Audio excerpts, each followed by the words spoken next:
네, 오늘은 토요일 문답 23문과 24문 두 문 함께 나누도록 하겠습니다.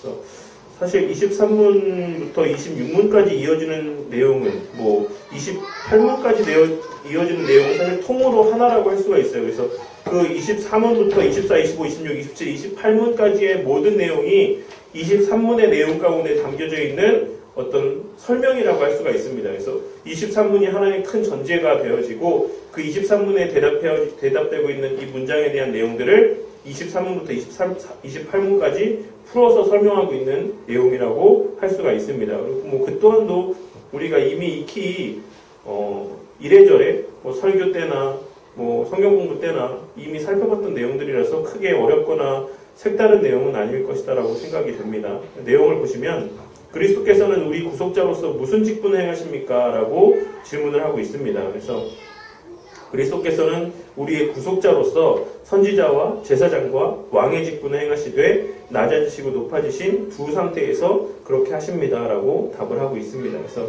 어쨌든 이 직분에 관계되어 있는 하나님의 또 명칭, 예수님의 명칭이 뭐였다고 했습니까? 그리스도라고 얘기했죠. 기름 부음 받은 자. 이 그리스도라고 하는 그 이름 명칭 가운데에 이 예수님의 직분의 속성에 대한 의미들이 담겨져 있는 것이고, 이제 그 그리스도라고 하는 그 불리는 메시아라고 하는 그 불려지는 그 명칭이 담고 있는 직분의 의미가 무엇인지에 대해서 23문에 이어지는 내용부터 28문까지를 할애를 하고 있는 것입니다. 그래서 선지자로서 또 제사장으로서 왕으로서 그리고 높아지신 상태에서 낮아지신 상태에서 행하시는 일들에 대해서 28문까지 쭉 이어서 설명을 하고 있습니다. 이 예수님의 이 세 가지 직분의 흡성이 전혀 어떤 성경에 기록되어 있지 않은 어떤 그런 내용이 아니라 사도행전 3장 22절 말씀해 보시면 나 같은 선지자 하나를 세울 것이니 라고 하는 말씀, 히브리서 5장 5절에 그리스도께서 대제사장 되심도 스스로 영광을 취하심이 아니오 라는 말씀, 마태복음 21장 5절에서 시온의 딸에게 이르기를 내 왕이 내게 임하였나니 라고 하는 이 말씀, 이런 성경의 내용들을 토대로 해서 예수님께서 이 세 가지 직분을 갖고 그 세 가지 직분을 성취하시기 위해서 또한 이 땅에 오셨구나 라고 하는 것을 우리가 추론할 수가 있다라는 것입니다. 그래서 이후로 계속 이어서 28문까지 오늘 23문의 내용들을 설명하고 있는 그 부분을 함께 살펴보도록 하겠습니다. 표를 보시면 이제 예수님의 선지자, 제사장, 왕으로서의 역할들을 낮아지심과 높아지심의 상태에서 어떻게 감당하는지를 간략하게 표로 정리해 놓은 겁니다. 그래서 내용을 보시면 선지자로서 예수님께서 낮아지신 상태, 낮아지심은 비하의 상태고 곧 성육신의 상태를 의미하는 바예요. 예수님께서 육신의 몸을 입고 이 땅에 오신 상태에서 선지자, 제사장, 왕의 역할을 어떻게 하셨는지, 높아지심, 곧 부활하시고 승천하신 이후에는 이 선지자와 제사장과 왕의 직분을 어떻게 감당하시는지 그거를 표로 나누어 놓은 겁니다. 그래서 육신의 몸을 입고 있으실 때에는 예수님께서 교사의 역할을 감당하셨죠. 제자들을 가르치시고 따르는 무리들을 가르치시면서 랍비로, 선생으로 그 모든 성경에 기록된 말씀들을 풀어 설명해 주시는 그러한 일들을 나타내 보셨으면 우리가 복음서의 기록들을 통해 확인할 수가 있습니다.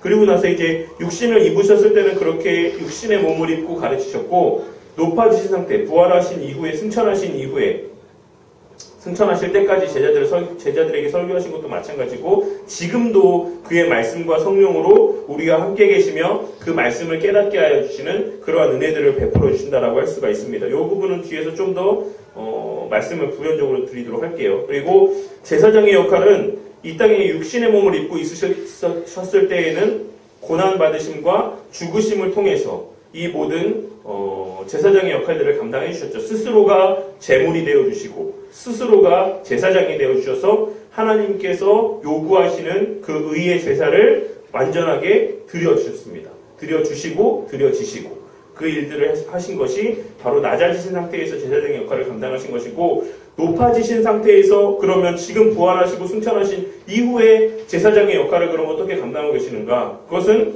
지금도 우리를 위해서 변호하고 계시는 역할들을 통해서 예수님께서 중보자의 사역을 감당하며 제사장의 역할을 감당하고 계시는 것입니다.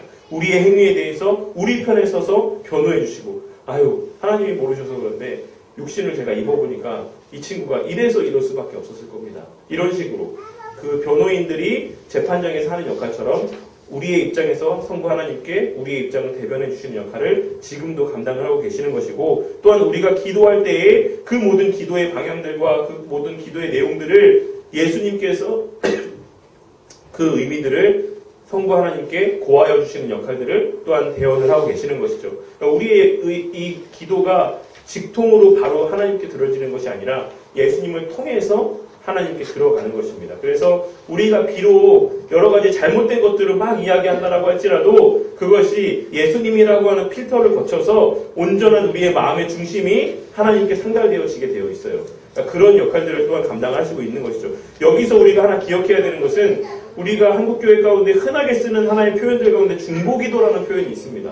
중보기도를 한다? 중보자가 내가 되어주겠다? 이런 역할들, 이런 말들, 이런 것들이 사실 근본적으로 보면 그 말이 무슨 말인지는 충분히 이해하죠. 내가 너를 위해서 너의 어떤 기도 제목을 놓고 함께 기도할게. 이런 의미라는 것을 우리가 충분히 이해하지만 사실 그것만을 위해서는 우리가 다른 표현을 바꿔서 쓸 수도 있어요. 왜냐하면 중보자는 예수님 한 분밖에 없거든요. 근데 이렇게 이야기하면 꼭 이야기하는 사람들이 있습니다. 모세도 중보자였지 않느냐 이렇게 얘기를 하는데 모세는 그리스도의 예표로서 중보자의 역할을 감당했던 겁니다. 모세 자체가 어떤 특별한 의미를 지녔고 사람의 대표성을 지니는 사람으로서 사람도 중보자가 될 수 있다. 그런 의미에서 모세가 중보자였던 것이 아니고 장차 참된 중보자이신 그리스도에 대한 예표적인 성격으로 모세가 중보자라 불렸던 것이지 모세는 본질적으로는 중보자의 역할을 감당할 수가 없는 사람이었어요. 그러니까 이것을 꼭 구별하셔야지만 돼요. 그래서 우리가 그냥 기도할 때 다른 일들을 위해서 기도할 때 내가 합심해서 같이 기도해 줄게. 너를 위해서 기도해 줄게. 이런 표현을 쓰면 되지. 굳이 우리가 중보기도라는 표현은 안 써도 될 거라고 생각해요. 이거 안 써도 우리가 크게 그 의미를 전달하는데 지장받지 않지 않습니까? 그래서 어쨌든 오해를 불러일으킬 수 있는 용어의 사용들을 우리가 최대한 자제하는 것이 또 좋습니다. 그래서 어쨌든 중보의 역할은 오직 예수님 한 분밖에 없는 것이고 지금 이 순간에도 중보기도는 오직 예수님만이 하고 계시다라는 것을 우리가 기억을 해야지만 됩니다. 그리고 이제 왕의 역할은 낮아지신 상태에서는 여러 가지 이적들을 통해서 가시적으로 나타내 보여주셨죠. 귀신을 쫓아내시고 질병을 고치시고 천국의 법을 선포하시고 자연의 모든 것들을 심지어는 죽음까지도 복종시키시는 죽음의 권세, 사망의 권세까지도 복종시키시는 역할들을 통해서 모습들을 통해서 예수님의 왕되심을 사람들 앞에 나타내 보여주셨습니다. 그리고 지금 높아지신 상태에서는 교회의 머리가 되셔서 교회를 먹이시고 돌보시고 보존하시고 통치하시고 원수들이 굴복하기까지 왕으로 이 교회를 통치하고 나아가신다는 것을 우리가 기억을 해야지만 됩니다. 교회는 그러한 의미에서 절대 무너질 수 없다라는 의미들이 담겨져 있는 거예요. 그러니까 이 말이 사실 어떤 가시적인 어떤 유형교회만을 어떤 제한적으로 의미하는 바는 아닙니다. 교회는 문 닫을 수 있죠. 오늘날에도 얼마나 많은 교회들이 온라인상에 매물로 나와 있고 합니까? 그런 의미에서가 아니라 근본적으로 하나님께서 하나님의 백성들을 구원해 나아가시는 그런 의미에서의 온전한 의미에서의 교회는 결코 무너질 수 없다. 구원의 역사는 지장받거나 어떤 쇠퇴하거나 할 수가 없다라는 것을 의미한다라고 할 수가 있습니다. 왜냐하면 예수님께서 하나님께서 그 교회를 이끌고 가시기 때문에 그렇습니다. 그래서 어떤 그런 면들을 우리가 또 이 내용들을 통해서 확인할 수가 있을 것입니다. 그리고 이 왕 되신 예수님의 귀신을 쫓아내심 이 내용을 통해서도 또 다시 한번 생각해 볼 수 있는 것은 어쨌든 세상이 이분법적 사고 그런 어떤 이원론적인 사고로 세상을 바라봐서는 안 된다는 것이에요. 늘 말씀드리지만 선과 악의 대립구도가 아닙니다. 세상은 하나님 한 분이 이 세상의 가장 꼭대기에 좌정하고 계시고 그 아래에서 사람과 사람 안에서의 어떤 선악의 어떤 싸움이 있는 것이지 하나님 자체라고 하는 이 존재의 대상과의 대치될 수 있는 어떤 거기에 상응할 수 있는 악의 존재는 존재하는 것이 없다라는 것을 우리가 기억을 해야지만 돼요. 이런 어떤 잘못된 이원론에 빠지게 될 때에 우리가 잘 알고 있는 여러 이단들이 이야기하는 것처럼 어떤 귀신론이라든지 사탄 배상설이라든지 이런 엉뚱한 그런 어떤 교리들로 우리의 생각이 이제 흘러갈 수가 있다는 것을 기억을 하셔야지만 되겠습니다. 이 페이지에 보시면 이 세상의 모든 것들이 사실 이 삼중직과 관련되어 있다고 할 수가 있어요. 그 가운데 대표적인 것들에 대해서만 표로 몇 가지 정리를 해놓은 건데 이게 무슨 말이냐면 본래 인간에게 있어서 인간을 이루는 요소는 세 가지. 어떤 선지자와 제사장과 왕의 직분으로 놓고 봤을 때 인간은 지적인 부분에 있어서 아주 지혜로웠고 아담을 이야기하는 겁니다. 아담은 무엇 그 누구 어떤 대상보다도 지혜로운 존재였고 그 어떤 인간들보다도 거룩한 존재였고 그 어떤 사람들보다도 의로운 존재였어요. 그러니까 흠이라는 것이 없는 존재였습니다. 그럼에도 불구하고 아담은 그 스스로를 하나님과 같아지게 하고자 하는 그 욕심 가운데에 스스로 내어주고 그 죄에 빠지게 되었습니다. 그러니까 우리가 이 말을 드릴 때마다, 이 말씀을 드릴 때마다 말씀을 드리는데, 그 죄의 유혹, 내 자신을 높이고자 하는 그 유혹이 얼마나 대단하고 어마무시한 것인지에 대해서 우리가 자각을 하고 살아야지만 돼요. 야, 너가 어떤 존재인데? 야, 네가 얼마나 수고했는데? 네가 얼마나 헌신했는데? 네가 얼마나 예배를 드렸는데? 너가 하나님을 얼마나 사랑했는데? 너가 얼마만큼 최선을 다했는데? 이 말, 사단은 그거를 갖고서 우리를 흔든다라는 것이에요. 그래서 그것이 마치 내가 한 것인 것처럼, 그게 내 공로인 것처럼 이렇게 우리를 넘어지게 만들고, 그것이 교회를 와해시키고 성도의 연합을 깨뜨리고 그렇게 하나님의 뜻에 합당치 못한 삶의 모습들로 이어지게끔 만든다라는 것입니다. 아담도 거기에 넘어졌다는 것을 기억하시고, 날마다 혹여 내 말 가운데, 내 행동 가운데, 내 생각 가운데 나를 높이고자 하는, 나를 인정하고자 하는, 나를 귀하게 여기는, 나를 가치 있게 여기는 어떤 그런 말이나 행동이나 생각들이 없었는지를 우리가 스스로 늘 돌아봐야지만 돼요. 그러면서 하나님 앞에 고백할 것은 바울과 같이 나는 무가치한 자다. 나는 아무런 가치가 없고 벌레만도 못한 죄인 중에 괴수다. 라고 하는 고백들만이 우리의 입술을 통해 고백되어져야지만 된다라는 사실입니다. 현재의 인간, 우리는 사실 본래 거듭나기 전에는 참으로 무지했고 죄악 가운데 있었고 불의한 존재들이었다라는 것을 말씀하고 있는 것이고, 그럼 이스라엘에게 있어서, 이스라엘 백성들에게 있어서 선지자와 제사장과 왕은 누구였는가? 어떤 존재들이었는가? 모세와 선지자들이 이스라엘에게 선지자의 역할들을 감당했고, 아론과 그의 집이 제사장의 역할들을 감당을 했고, 다윗과 그의 집이 왕의 역할을 감당했습니다. 왜 이 세 가지 직분의 사람들을 허락해 주셨다라고 말씀드렸습니까? 아담이 범죄함을 통해서 이 누릴 수 있는 아담에게 부여되어 있던 그 모든 권한이, 특권이 다 사라졌기 때문에 그렇다라고 말씀을 드렸죠. 그래서 하나님께서 그들에게 은혜로 제사장과 선지자와 왕을 허락해 주심을 통해서 그 특권들을 부분적으로 누릴 수 있는 길을 열어주셨다라고 말씀을 드렸습니다. 그것이 그리스도를 통해 완전하게 성취가 되는 것이다라고 말씀을 드렸고, 그래서 본래 인간이 소유하고 있던 것보다 더 온전한 의미에서의 특권들을 지금 우리는 받아 누리며 살아가고 있다라고 말씀을 드렸습니다. 그리스도는 하나님의 말씀을 통해 선지자 역할들을 감당을 하셨고, 희생제물과 스스로의 제사장이 되심을 통해서 제사장의 직분을 감당을 하셨고, 우리의 왕이 되어주시는 역할을 통해서 또한 왕으로서의 역할들을 감당하셨다는 것입니다. 회개에 있어서는 어떻게 이 세 가지 성분이, 이 속성이 적용이 됩니까? 유심히 보세요. 회개에 있어서는 반드시 참된 말씀이 있어야지만 됩니다. 참된 말씀이 있어야지만 참된 회개가 있을 수가 있어요. 근데 그 지식만 있어서 되는 것이 아니고 우리가 그리스도가 필요하다라고 하는 감정적인 동요가 있어야지만 됩니다. 그리스도를 통해서만 우리가 죄사함을 얻을 수 있다라고 하는 감정적인 어떤 동의가 있어야지만 되는 것이고, 거기에 대한 의지가 있어야지만 돼요.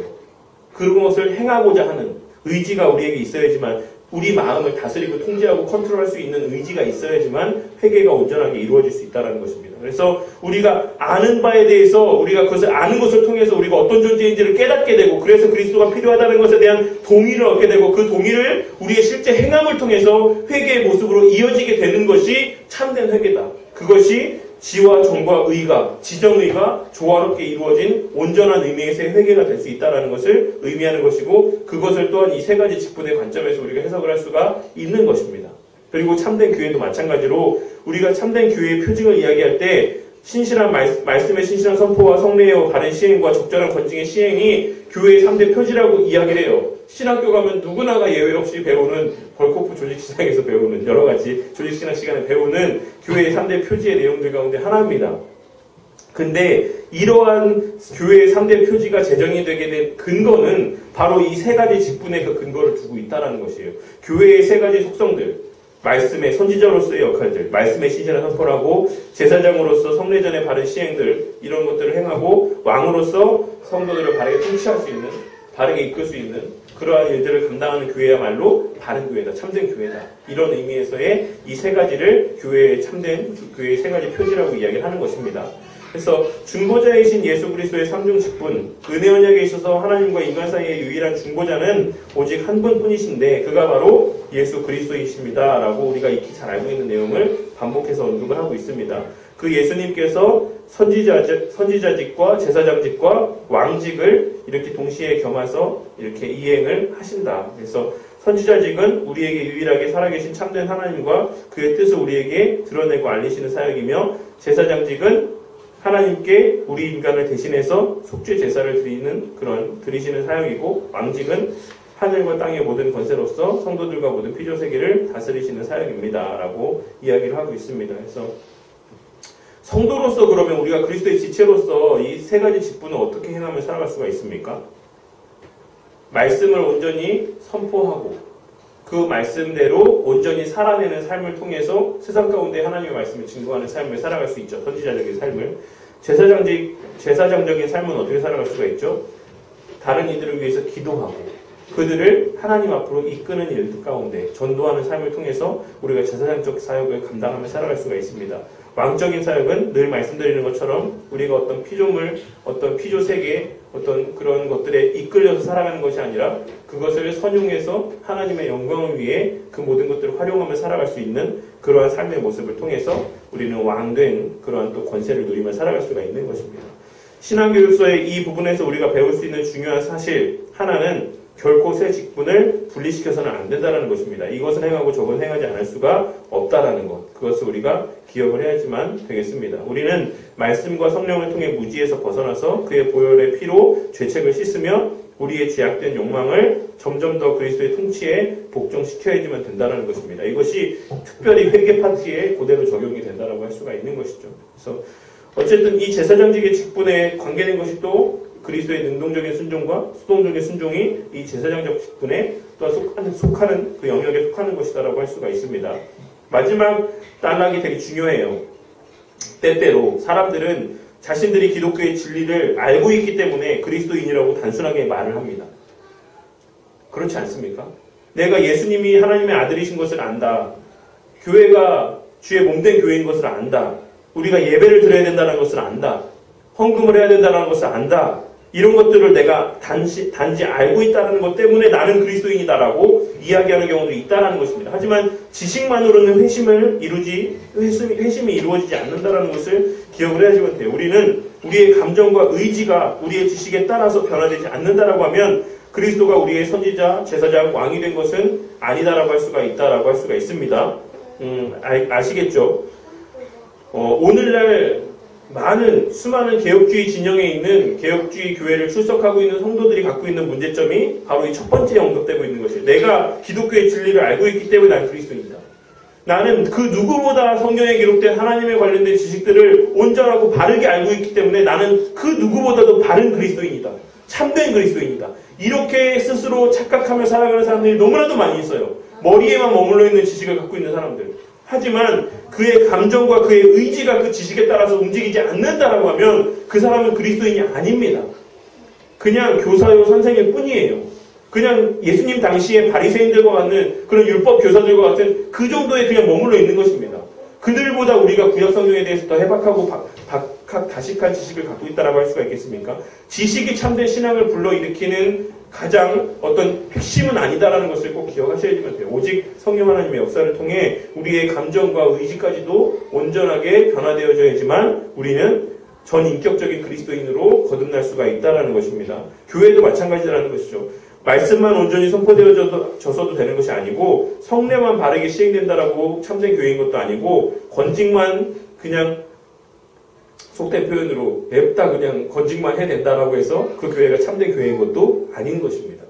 말씀이 온전히 선포되는 가운데 그 말씀을 통해서 성례전의 바른 의미를 가르치며 성례전이 온전하게 시행이 되어지고 그 말씀에 비추어서 성도들을 잘 이렇게 양육하며 혹여 잘못된 길로 갈 때 말씀에 비추어서 성도들을 잘 건징하며 치리하며 그렇게 세워져가는 교회야말로 참된 교회고 온전한 교회다라는 것을 이 내용들을 통해서 우리가 확인할 수가 있는 것입니다. 이 모든 것이 그리스도의 삼중직에 기초를 두고 있다는 것 또한도 우리가 잊지 말아야지만 될 것입니다. 그리고 이 세 가지 직분 가운데 첫 번째 선지자 직분만 살펴보고 마치도록 하겠습니다. 그리스도께서는 어떻게 선지자의 직분을 감당을 하십니까? 그리스도께서 우리에게 드러내심으로 선지자의 직분을 감당하시는데 어떻게 드러내시냐면 그리스도의 말씀과 성령으로 드러내시고 무엇을 드러내시냐면 우리의 구원을 위한 하나님의 뜻을 드러내신다라는 것입니다. 그러니까 예언을 한다. 늘 말씀드리지만 요엘 선지자를 통해서 우리에게 하신 말씀, 예언을 하고 꿈을 보고 환상을 본다라는 이 말씀은 우리의 어떤 앞날 대소사를 예언하고 대소사에 대한 환상을 보고 이런 것을 말씀하고 있는 것이 아니라 우리의 구원을 위한 하나님의 뜻에 대한 것을 우리가 알게 될 것이다라는 것을 의미하는 것이다라는 것을 기억하시면 돼요.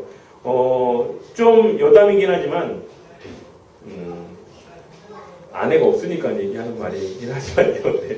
아내가 예전에 어렸을 때라기보다 어느 정도 컸을 때 중고등학교 시절에는 꿈을 꾸면 이제 데자뷰 같이, 그러니까 앞날 나중에 일어날 일에 대해서 꿈을 꾸게 되는 경우도 있었대요. 되게 많이 종종.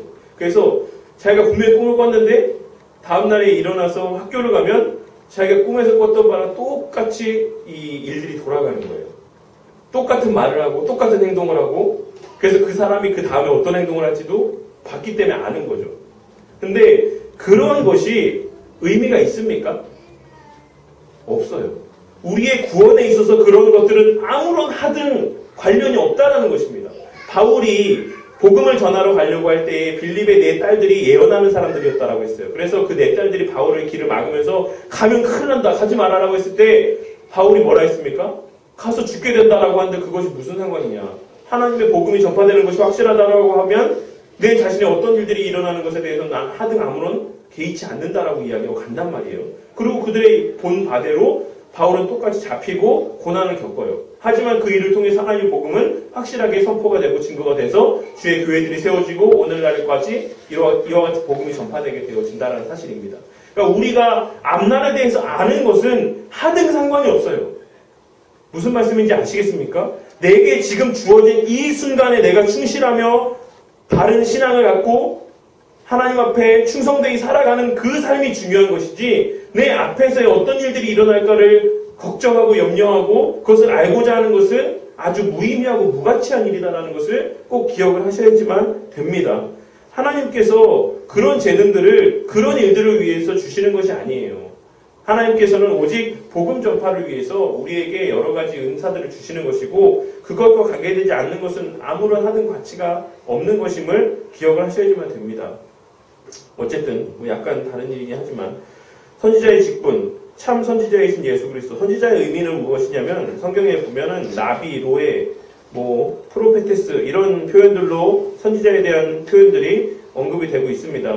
가끔 선견자로 번역이 되고 있기도 하고. 근데 이 여러 가지 내용들을 종합해서 살펴보면 하나님의 말씀을 받아서 하나님의 계시를 받아 사람들에게 전달하고 그 계시를 해석하는 직분을 맡은 자를 의미한다라고 할 수가 있는 것이죠. 그래서 예수 그리스도의 선지자직에 대한 성경적인 증거들은 이 신명기와 누가복음과 요한복음에 기록된 사도행전에 기록된 말씀을 통해서 확인할 수가 있습니다. 그런데 중요한 것은 제가 뭐라고 말씀드렸습니까? 구약 시대에 뒷페이지에 4페이지에 또 이제 언급이 되고 있긴 하지만 4페이지로 바로 보도록 할게요.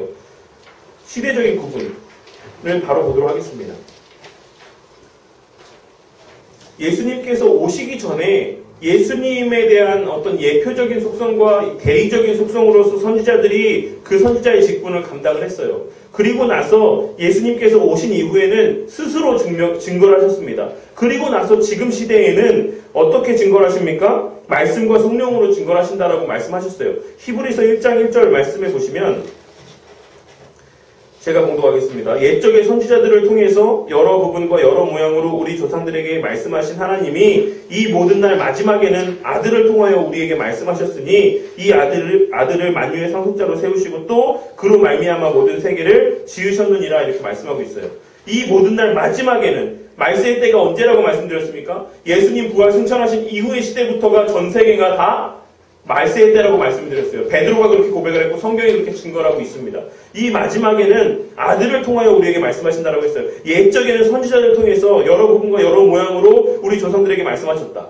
이게 무슨 말입니까? 여러 모양과 여러 부분들로. 부분적인 내용들을 여러 선지자들에게 꿈으로 또는 환상으로 여러 가지 음성들로 이런 것들을 알려주셨는데 지금은 이때에는 예수님 부활하신 이후에는 오직 말씀을 통해서 성령 하나님의 조명하심을 통해서 하나님의 뜻을 증거해 주신다라고 말씀하고 있는 것이에요. 그렇게 오늘날 시대의 선지자직에 대해서 부르짖는 사람들이 얼마나 잘못된 것이냐라는 것을 우리가 꼭 기억을 하시고 명심하셔야지만 됩니다. 에티오피아에는 여전히 선지자가 있지만 여전히 뭐 너 뭐야 교회에서 막 있어가지고 너 뭐 하는 사람이야?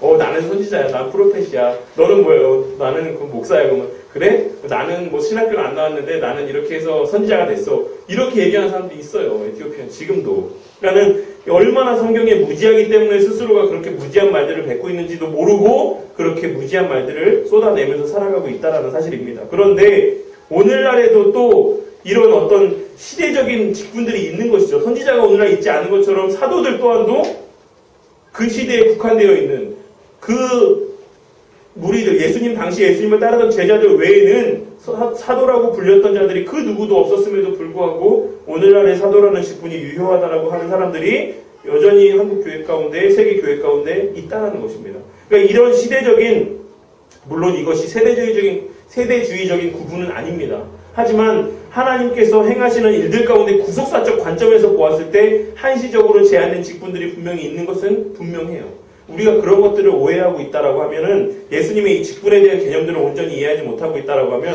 오늘날 나도 예수님처럼, 오늘날 나도 사도들처럼, 오늘날 나도 선지자들처럼 어떤 일들을 행하고자 하는 그런 잘못된 결과로 우리의 신앙의 행위들과 열심들이 빠져들 수 있다는 것을 꼭 기억을 해야지만 되겠습니다.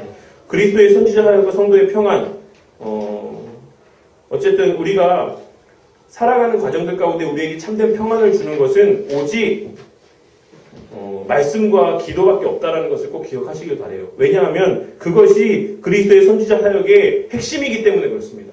그 외에 어떤 것들, 나는 뭐 물질만 많이 있으면 평안할 것 같아. 나는 건강하기만 하면 평안할 것 같아. 아무리 그렇게 이야기해도 정작 그러한 것들이 우리에게 참된 평안과 만족을 갖다 주지 못한다는 것은 경험해 보시면 알아요. 근데 왜 그것을 꼭 경험을 해야지만 압니까? 성경 말씀이 그것을 누누이 이야기하고 있는데 정말 세상에 좀 안 좋은 말로 뭔지 된장인지 이거를 꼭 먹어봐야지만 아시겠어요? 그렇지 않아도 성경이 그렇게 말하고 있는데 왜 꼭 나는 그래도 물질 한번 소유해 봐야겠어. 나는 건강하게 정말 무병장수하고 막 그렇게 늦게까지 아주 오래까지 살아봐야지만 알겠어. 그래야지만 난 평안하겠어. 아닙니다. 그러한 것들이 우리에게 평안을 주는 것이 아니라 정말 우리가 에녹과 같이 젊을 때에 정말 짧은 생애를 살고 간다라고 할지라도 우리가 말씀과 기도 가운데 거하기만 한다라고 하면 지금 당장 우리에게 어떤 불의의 사고들이 닥친다라고 할지라도 우리 평안함 가운데 주님 만나는 그 길을 떠날 수 있다라는 것입니다. 이것도 좀 여담이지만 초대교회 때에 우리가 정확히 알 수 없는 여러 어떤 극심한 전염병의 문제들이 있었다라고 해요. 최근에 합신의 교수님께서 쓰신 그 글, 소논문을 제가 보고서 본 자료인데 그 초대교회 때 서기 한 200년대, 300년대 어간에 엄청난 전염병의 문제들이 있어서 많은 사람들이 그리스도인이고 그리스도인이 아니고를 가리지 않고 전염병에 많이 죽었다라고 하는 문헌들과 기록들이 있다라고 합니다. 근데 그때 교회가 엄청난 성장을 이루었어요. 그래서 왜냐하면 그 그리스도인들, 기독교인들의 그 구제라는 것, 그 사람들을 보살피는 이것이 그 누구도 따라갈 수가 없는 거예요. 그 사람들이 죽음에 대한 두려움이 없는 거예요. 내가 이렇게 선을 행하다가 이웃을 돌보다가 복음을 전하다가 죽어도 기쁘게 눈을 감는 거예요. 그러니까 그 사람들이 그 이웃을 돌보는 것, 돌보다가 그 사람이 전염병에 걸리게 되고 그렇게 전염병에 걸리면 그 주변에 더 많은 전염병자들이 모여들게 되는 거예요. 왜냐하면 자기들 때문에 병이 걸렸으니까.